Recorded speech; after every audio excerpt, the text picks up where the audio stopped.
The first half of this ductwork equation are duct systems. A duct system addresses the engineering properties of the ductwork with the ability to color code and determine the rise and drop symbols for that duct system.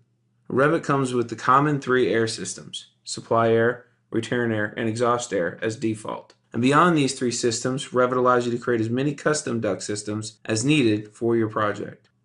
So let's open Revit and learn where to edit these properties and create your custom systems. With Revit open, go to the Project Browser palette and expand the Duct Systems category under the Families directory. And with the Duct Systems category expanded, you'll see the three core duct systems Revit has. They are exhaust air, return air, and supply air. Let's start by editing the settings for these three core systems. So to begin, select the exhaust air system and right-click, and on the pop-up menu, select Type Properties. And this will bring up the Type Properties dialog box. Within the dialog box, you're going to be editing the Graphic Overrides parameter and the Rise Drop Symbol parameter. First, select the Edit button next to the Graphic Overrides parameter, and this will launch the Line Graphics dialog box. Now, select the button next to the color value in the Line Graphics dialog box to bring up the Color dialog box, and we'll set the color to green.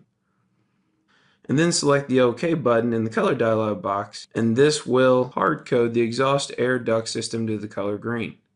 Now go ahead and select the OK button in the Line Graphics dialog box to apply these changes.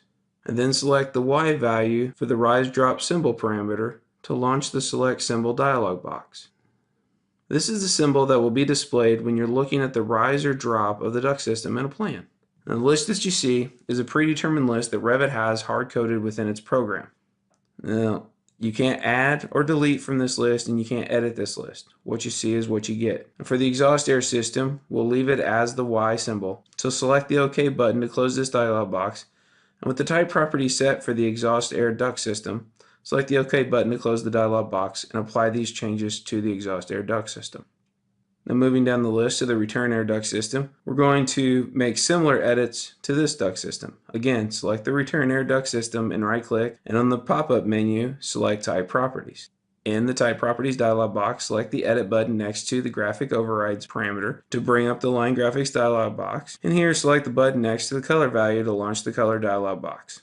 And in this color dialog box, set the new color to red, and then select the OK button to close the color dialog box, and then select the OK button again to close that Line Graphics dialog box. Now back in the Type Properties dialog box, leave the Rise Drop Symbol parameter value to slash, and then select the OK button to close the Type Properties dialog box for the return air. And then next, select the supply air duct system and right-click, and on the pop-up menu again, select the Type Properties so we can edit these settings. And then select the Edit button to bring up the Line Graphics dialog box. Select the button next to the color value again and launch the Color dialog box. And select the Supply Air duct system to blue.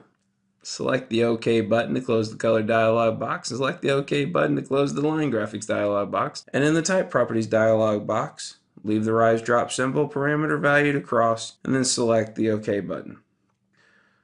And now with the three core duct systems edited, let's go ahead and create a custom duct system. With the supply air duct system selected, right-click and bring up that pop-up menu again, and this time select Duplicate, and Revit will create a copy of the supply air duct system. And as normal for Revit, the name of the duplicated duct system is pretty generic. So select that new Supply Air 2 duct system and right-click again, but this time select Rename on the pop-up menu, and then Revit will allow you to type in a new name for the duct system. Let's rename this system to Outdoor Air. And just as before, right-click on the duct system, select Type Properties, select the Edit button and the Color button, and we'll set the Color button for the Outdoor Air duct system to cyan, and select the OK button back to the Type Properties dialog box. Now for the Outdoor Air duct system, we're going to edit the Rise Drop Symbol parameter value. So select the cross value, and in the dialog box, select Cross Filled, and select the OK button to close the Select Symbol dialog box, and select the OK button to close the Type Properties dialog box, and your outdoor air duct system settings are complete. A couple things to note about duct systems. First, all the settings that we've edited in the core duct systems, you can save in a Revit template, along with any custom duct systems that you want to create. And the second point is very important to keep in mind. When you're creating custom duct systems, you'll want to duplicate one of the three core duct systems that is similar to the custom duct system you're creating. For example, if you create a toilet exhaust duct system, you'll want to duplicate the exhaust air duct system and not the supply air or the return air duct system. Now make sure to remember this point as you create your custom duct systems.